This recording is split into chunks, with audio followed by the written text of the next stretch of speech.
لله رب العالمين والصلاة والسلام على سيد الرسل وخاتم الأنبياء والمرسلين أما بعد أعوذ بالله من الشيطان الرجيم بسم الله الرحمن الرحيم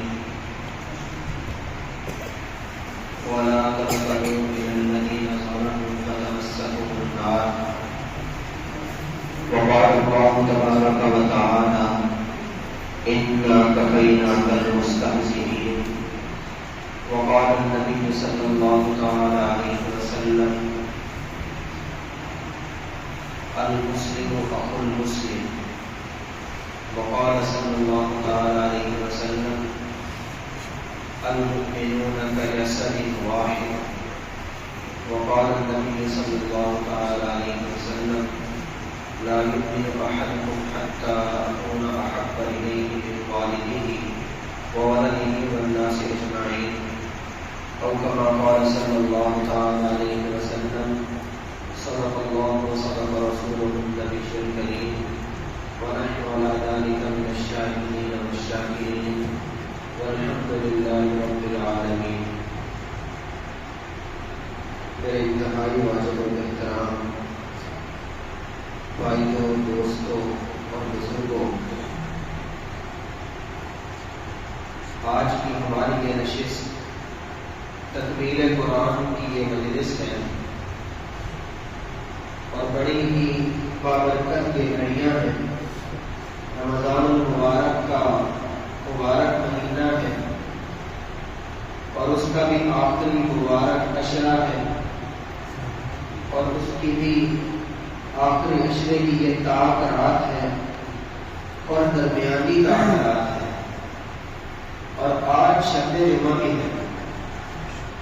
شیخ الاسلام علامہ ابن تیمیہ رحمۃ اللہ علیہ لکھتے ہیں، فرمایا کہ آخری عشرے کی طاق رات اور جمعہ کی رات یہ اگر اکٹھی ہو جائیں تو زیادہ کمی امکان ہے، زیادہ امید اور یقین کے درجے میں بھی انہوں نے لکھا کہ وہی لیلۃ القدر ہے، وہی شب قدر ہے۔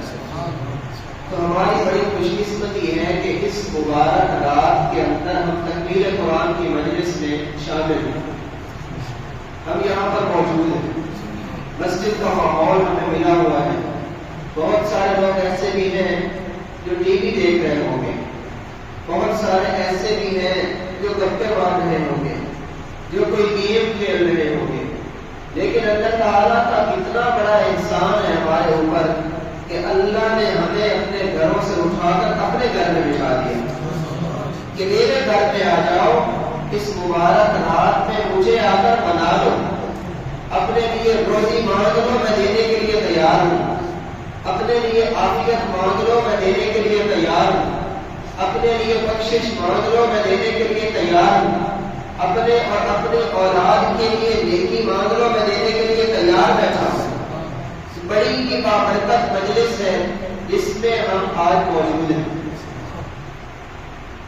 ہمارے یہاں یہ لمحہ فکریہ بھی اس کو کہا جا سکتا ہے کہ تکمیل قرآن کی مجلس پر بس وہ چند قرآن کی فضائل بیان کر دیتے ہیں اور رمضان کے فضائل بیان کر دیتے ہیں۔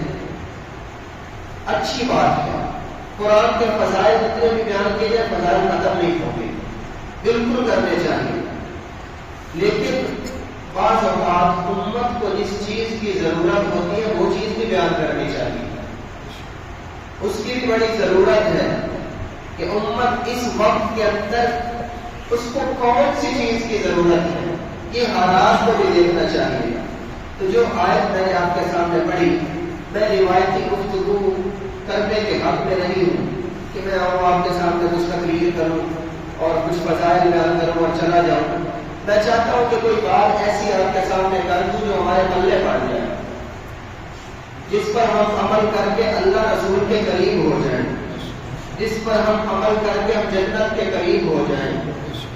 تو جو آیت میں نے آپ کے سامنے پڑھی، اس میں اللہ تعالیٰ نے ارشاد فرمایا وَلَا تَرْكَنُوا إِلَى الَّذِينَ ظَلَمُوا، کہ اے ایمان والو ان لوگوں کی طرف مت جھکو، ان لوگوں کی طرف جھکاؤ مت وہ ظالم ہے، ظالموں کی طرف مت جاؤ، ظالموں کی طرف مت رکھو۔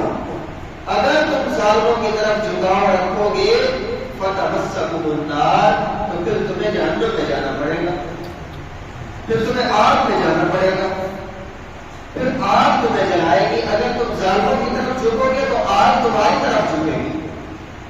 تو آج ہم دیکھیں کہ وہ ظالم کون لوگ ہیں، کیا ہمارا جھکاؤ تو نہیں ان کی طرف؟ آج کے دور کے ظالم وہ لوگ ہیں جو ہمارے ایمان کے دشمن ہیں، وہ سب سے بڑے ظالم ہیں، اور ہمارا سب سے بڑا خیر خواہ وہ ہے جو ہمارے ایمان کی حفاظت کی فکر کرتا ہے۔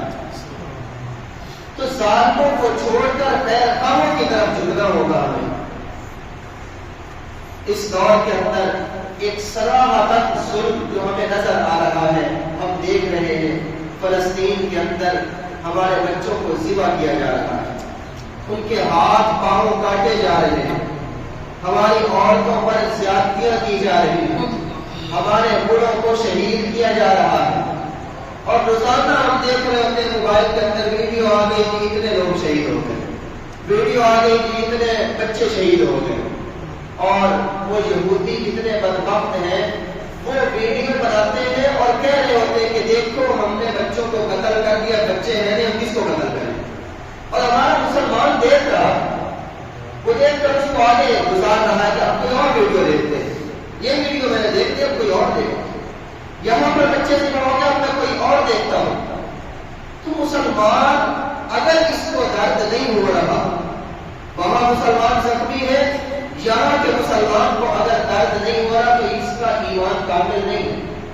اس لیے کہ حضور نے فرمایا کہ سارے مسلمان ایک جسم کی طرح ہیں، اگر ایک ملک کے اندر مسلمان پر ظلم ہو رہا ہو تو یہاں کا مسلمان اگر تڑپ رہا ہے تو پھر یہ ایک جسم ہے، اور ایک جسم اس کا ہوتا ہے جس کا ایمان کامل ہوتا ہے۔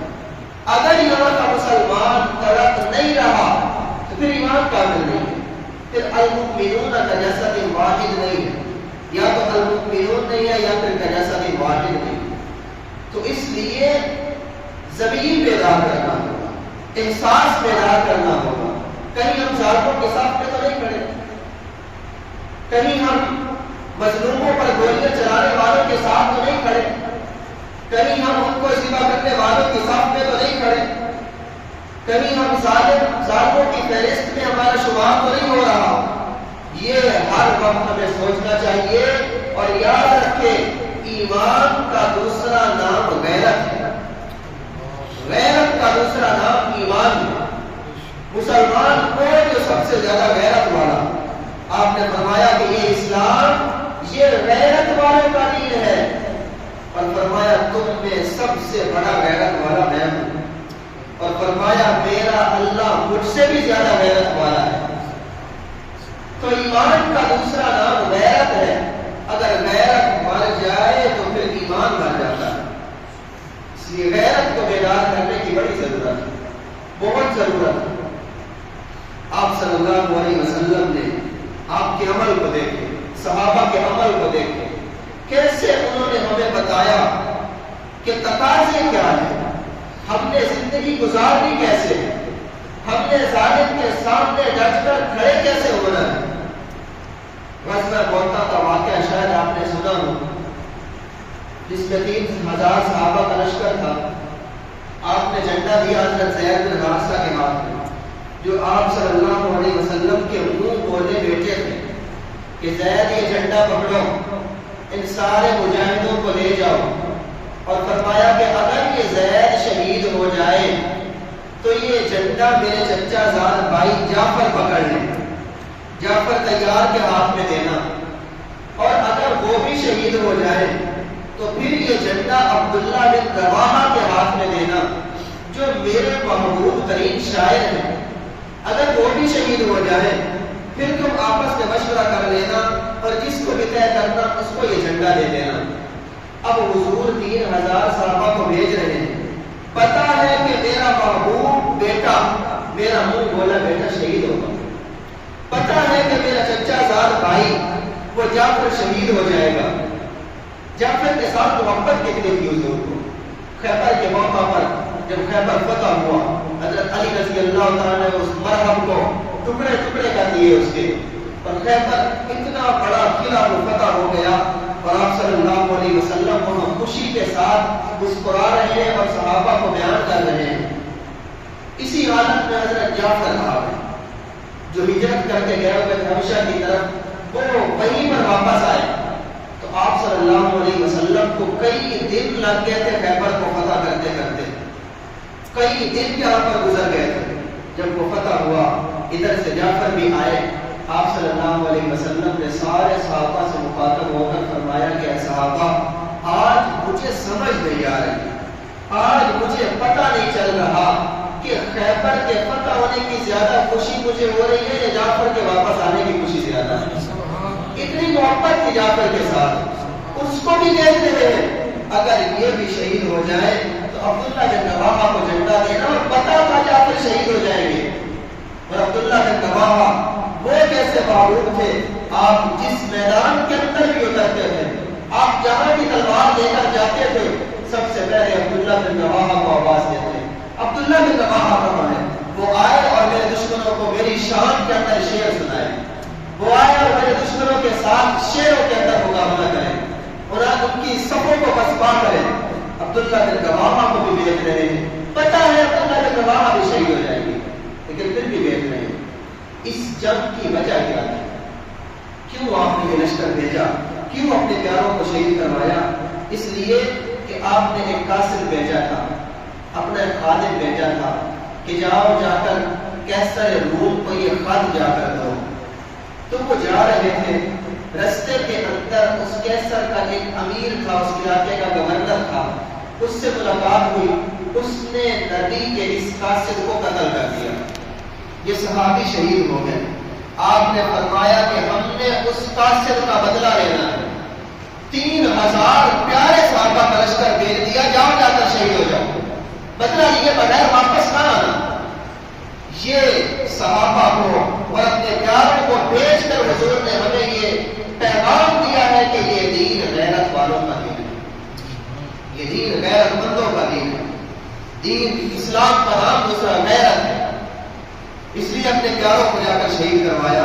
جب صحابہ اس مقام پر پہنچے اسی غزوے کے اندر، تو پتہ چلا کہ جن سے لڑ رہے ہیں ان کی تعداد تو 1 لاکھ ہے، 1 لاکھ کہاں اور 3000 کہاں، 97,000 کا فرق ہے۔ ادھر 3000 ادھر 1 لاکھ ہے۔ اب صحابہ نے مشورہ کیا کہ ہم کیا کریں؟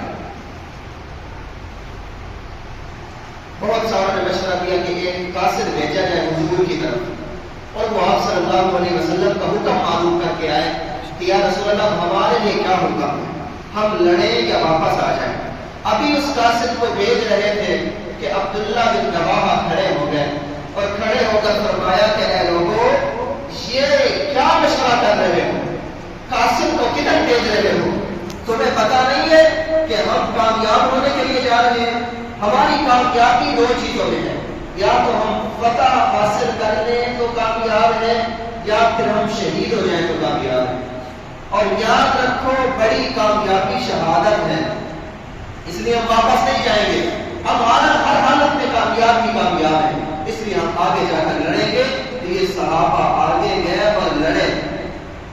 تو جب تک مسلمان نے شہادت کو سینے سے لگایا، جہاد کو سینے سے لگایا، اپنی زندگی سے محبت نہیں کی، مال سے محبت نہیں کی، اس وقت تک مسلمان کامیاب رہا ہے۔ آپ نے صحابہ سے فرمایا کہ اے صحابہ، تمہارے اوپر ایک وقت آنے والا ہے، وہ وقت ایسا ہوگا کہ تم مسلمانوں کی مثال ایسے ہوگی جیسے پلیٹ ہوتی ہے، پلیٹ کے اندر کھانا پڑا ہو، اور اب کافروں کی مثال ایسی ہوگی جیسے اس پلیٹ کے ارد گرد گھوم کر ہم بیٹھے ہوتے ہیں، وہ سارے کافر پلیٹ کے ارد گرد ہوں گے اور تمہاری حالت اس پلیٹ کی طرح ہوگی۔ تو صحابہ نے عرض کیا یا رسول اللہ، ہم اتنے مجبور ہوں گے کہ کفر ہمارے اوپر اس طرح گر جائے گا، ایسے کافر ہمارے اوپر حاوی ہو جائیں گے، کیا ہماری تعداد کم ہو جائے گی؟ تو آپ نے فرمایا کہ صحابہ تمہاری تعداد کم نہیں ہوگی، تمہاری تعداد تو ستاروں کے برابر ہوگی، تمہاری تعداد تو سمندر کی جھاگ کی طرح ہوگی، اتنی تعداد کے اندر تم ہوگے۔ تو صحابہ نے عرض کیا، اور آج آپ دیکھ لیں کفر ہمارے اوپر چڑھا ہوا ہے ہر طرف سے۔ کون سا مسلمان ملک ہے جس نے آواز اٹھائی ہو کہ فلسطین کی جنگ بند کی جائے؟ کون سا مسلمان ملک ہے جس نے اپنے ہتھیار بھیجے ہو کہ یہ فلسطین کی مدد کے لیے بھیج رہے ہیں؟ کون سا اسلامی ملک ہے جو وہاں پر گیا ہو کہ فلسطین والوں کی مدد کے لیے آ گئے؟ کیا وجہ ہے؟ اس لیے کہ کافر ہمارے اوپر چڑھ گئے، کافروں نے ہمیں گھیر لیا ہے۔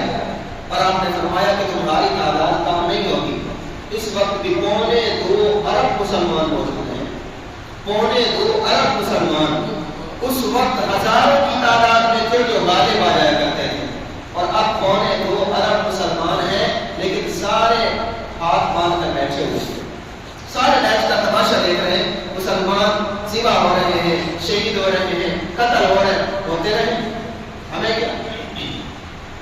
تو صحابہ نے پوچھا، یا رسول اللہ، جب ہماری تعداد بھی اتنی زیادہ ہوگی تو پھر کون سی وجہ ہے کہ ہم اتنے مغلوب ہو جائیں گے، ہم اتنے مجبور اور لاچار ہو جائیں گے؟ تو آپ صلی اللہ علیہ وسلم نے فرمایا کہ تمہارے دلوں کے اندر وہن آ جائے گا، تمہارے دلوں کے اندر وہن آ جائے گا، وہن شامل ہو جائے گا۔ تو صحابہ نے پوچھا، ومل وہن یا رسول اللہ، یا رسول اللہ یہ وہن کیا چیز ہوتی ہے؟ تو آپ نے فرمایا، حب الدنیا و کراہیت الموت، وہ دنیا کی محبت ہے اور موت کو ناپسند سمجھنا ہے۔ یہ چیز جب تمہارے اندر آ جائے گی تو تم مغلوب ہو جاؤ گے، سارے کافر تمہیں ماریں گے، تم کچھ بھی نہیں کر سکو گے۔ تو آج یہی چیز ہے یا نہیں ہے؟ ہر ہمارا اٹھتا ہوا قدم پیسے کے لیے ہوتا ہے، ہمارے پیسے میں اضافہ ہو جائے، ہر اٹھتا ہوا قدم وہ ہمیں ہماری موت سے دور لے جانے کے لیے ہوتا ہے، کہیں پہ موت سے بچنا ہو۔ جب تک وہ صحابہ، وہ مسلمان موت سے نہیں ڈرتے تھے، کامیاب رہتے تھے۔ آج ہم موت سے ڈر گئے، دنیا کی محبت ہمارے اندر اتنی آ گئی، اتنی آ گئی، اتنی آ گئی کہ مسلمان شہید ہو رہے ہیں اور ہم یہودیوں کی چیزیں استعمال کر رہے ہیں، ہم کوک پی رہے ہیں، مزے لے کر پی رہے ہیں کوک۔ یاد رکھیں، جو کوک پی رہا ہے وہ کوک پی نہیں رہا، وہ اپنے مسلمان بھائی کے سینے میں گولی مار رہا ہے۔ جو پیپسی پی رہا ہے وہ صرف مشروب نہیں پی رہا، وہ مسلمان بھائی کے سینے میں گولی اتار رہا ہے۔ جو KFC کا برگر کھا رہا ہے وہ صرف کھا نہیں رہا، وہ مسلمان بھائی کے سینے میں گولی مار رہا ہے۔ جو یہ اسرائیلی مصنوعات استعمال کر رہے ہیں، یہ صابن ہے، یہ سیف گارڈ، پالمولیو، لکس، یہ جو ہم استعمال کر رہے ہیں، ہم اپنے بھائیوں کے ساتھ دشمنی کر رہے ہیں۔ یہ دنیا کی محبت ہے، مر نہیں جائیں گے۔ کون ہے جو کہتا ہے کہ میں کوک نہ پیوں تو مر جاؤں گا، میں شیطان قادیانیوں کی شیطان نہ پیوں تو مر جاؤں گا؟ کوئی ہے ایسا؟ کوئی بھی نہیں۔ پاکستان کی چیزیں بھی موجود ہیں، متبادل بھی ہیں، وہ استعمال کریں۔ اگر آج سے پہلے جو ہو گیا ہو گیا، اگر اسرائیلی مصنوعات ہم نے استعمال کی ہیں، اللہ سے توبہ کر لیں، آج کے بعد ہم استعمال نہیں کریں گے انشاءاللہ۔ اور یہی ہماری غیرت ہے، اور یہ تو کچھ بھی نہیں ہے، یہ کوئی کارناموں میں سے کارنامہ نہیں ہے کہ ہم ان کی مصنوعات چھوڑ دیں تو بڑا کام کر رہے ہیں۔ وہ کارنامے تو وہ لوگ سر انجام دے رہے ہیں جو اپنے بچوں کو ذبح کروا کر بھی وہ اللہ سے ہاتھ اٹھا کر شکر کر رہے ہیں کہ یا اللہ تیرا شکر ہے میرا بیٹا شہید ہو گیا۔ ایک بندے کی ویڈیو دیکھی، وہ مٹھائیاں بانٹ رہا تھا کہ میرے 4 بیٹے شہید ہو رہے ہیں، کہ مٹھائیاں کھاؤ۔ اصل کردار والے تو وہ لوگ ہیں، ہمارا کیا کردار ہے؟ ہم کیا کردار ادا کر رہے ہیں؟ کیا چند چیزیں چھوڑ کر ہمارا یہ کردار ہو جائے گا؟ یہ کردار نہیں ہے، لیکن یہ بھی اگر کر لے تو کچھ نہ کچھ مل جائے گا۔ کم از کم ظالموں کی صف سے ہم نکل جائیں گے، ہم ظالموں کی صف سے دور ہو کر مظلوموں کے ساتھ کھڑے ہوں گے، مظلوموں کے دست و بازو بن سکتے ہیں۔ اس لیے آج سے میرے پاس لسٹ بھی موجود ہے، گاڑی میں پڑی ہوئی ہے، وہ آپ لوگ دیکھ لیں، جو چیزیں ہمارے ملک کی ہیں وہ ہم استعمال کریں گے۔ آج بھی میں نے ایک بندے کو دعوت دی، میں نے کہا کہ یار آپ یہ اسرائیلی مصنوعات میں سے کوئی چیزیں لے کر جا رہے ہیں، یہ نہ استعمال کریں، یہ کھلا دشمنی ہے مسلمانوں کے ساتھ، یہودیوں کے ساتھ، ان کی صف میں آپ کھڑے ہو رہے ہیں۔ اس نے کہا کہ یار پاکستانیوں نے کیا کوئی چنگی چیز بنائی ہے، میں تو نہیں پاکستانی چیزیں استعمال کرتا۔ تو میں نے کہا یہ جو شیمپو آپ لے کر جا رہے ہیں آپ نے پاکستانی شیمپو استعمال کیا ہے؟ اس نے کہا نہیں استعمال تو نہیں کیا۔ میں نے کہا پھر آپ کیسے کہہ سکتے ہیں کہ پاکستانی مصنوعات خراب ہیں؟ میں نے کہا یہ صابن آپ پامولیو کا لے کر جا رہے ہیں، آپ نے وائٹل صابن استعمال کیا ہے جو پاکستان کا ہمارے ضلع کا ہے؟ اس نے کہا نہیں کیا۔ میں نے کہا میں تو وہ استعمال کر رہا ہوں، بڑا بہترین ہے۔ تو استعمال ہمارے ذہنوں کو خراب کیا گیا ہے، ہمارے ذہنوں کو خراب کیا گیا ہے کہ ان کے ذہن میں ایسی چیزیں ڈال دو کہ یہ اپنے اسلام پر چلنے کے اندر بھی شرم محسوس کریں۔ اور آج ہے ایسا مسلمان حضور جیسا طریقہ اپنانے پر شرم محسوس کرتا ہے، یہ بے غیرتی ہے، یہ غیرت نہیں ہے۔ حضور کے پاکیزہ طریقوں کو چھوڑ کر یہودیوں کے طریقے کو اختیار کرنا اور پھر بڑا ہو باعزت اور باوقار بن کر بیٹھا ہو، یہ غیرت مندی کے تقاضے ہیں۔ غیرت مند بننا ہوگا۔ مسلمان اپنے طریقے سے دور نہ پھرے، اپنے حبیب کے، اپنے محبوب کے، اپنے نبی کے طریقے کو اختیار کر کے تو خوش ہونا چاہیے۔ میں نے حضور کی سنت سمجھ کر پگڑی باندھی، میں خوش ہوں۔ میں نے حضور کی سنت سمجھ کر کے گول باز رکھوایا، میں خوش ہوں۔ میں نے حضور کی سنت سمجھ کر کے داڑھی رکھی، میں خوش ہوں۔ اگر میں اس پر شرم محسوس کرتا ہوں کہ وہ فلاں مجلس میں کیسے جاؤں گا، تو یہ ایمان کی خرابی ہے کہ میرے اندر ایمان نہیں ہے، ایمان کمزور ہے۔ اس لیے آج غیرت بیدار کرنے کی ضرورت ہے، آج احساس بیدار کرنے کی ضرورت ہے، آج ضمیر بیدار کرنے کی ضرورت ہے۔ ہمارے ضمیر جو مردہ ہو چکے ہیں، نوافل اور یہ بڑی بڑی تسبیحات ان کی پوچھ نہیں ہوگی، پوچھ ہوگی کہ مسلمانوں پر جب کڑا وقت آیا تھا تم نے کیا کیا تھا، تم کون سی صف میں کھڑے تھے؟ کیا یہودیوں کی صف میں تو نہیں کھڑے تھے جن کے بارے میں اللہ بار بار قرآن میں کہتا ہے یہ یہودی تمہارے دشمن ہیں، ان کو دشمن سمجھو، ان کے قریب نہ جاؤ، ان کو فائدہ نہ پہنچاؤ، ان سے دور ہو جاؤ۔ اللہ بار بار قرآن میں کہتے ہیں کہ یہودیوں سے بچ جاؤ، لیکن ہم پھر یہودیوں کی چیزیں استعمال کرتے کہتے ہیں کہ اے برانڈ بڑا چنگا ہے، اتنا دے برانڈ بڑے اچھے ہیں۔ پاکستانی برانڈ کوئی نہیں، پاکستان میں بھی بہت کچھ ہے، اور اگر ہم کوئی چیز نہ بھی استعمال کریں تو موت نہیں آئے گی، ہماری موت نہیں آئے گی، لیکن فائدہ ہو جائے گا کہ ہم ظالموں کی صف سے نکل کر مظلوموں کے دستاواز کرنے والے بنتے ہیں۔ تو اس لیے میرے بھائیوں یہ طاق رات ہے، شب جمعہ ہے اور بڑی بابرکت رات ہے، تکمیل قرآن کی مجلس ہے۔ یہی نیت لے کر جائیں کہ ہم آپ صلی اللہ علیہ وسلم نے فرمایا کہ جس کے دل کے اندر جہاد کا شوق پیدا نہیں ہوا، جو جہاد میں نہیں گیا، جہاد کا شوق پیدا نہیں ہوا، فرمایا کہ اس بندے کی مجھے پرواہ نہیں ہے، یہ یہودی ہو کر مرے یا عیسائی ہو کر مرے، مجھے کوئی پرواہ نہیں ہے۔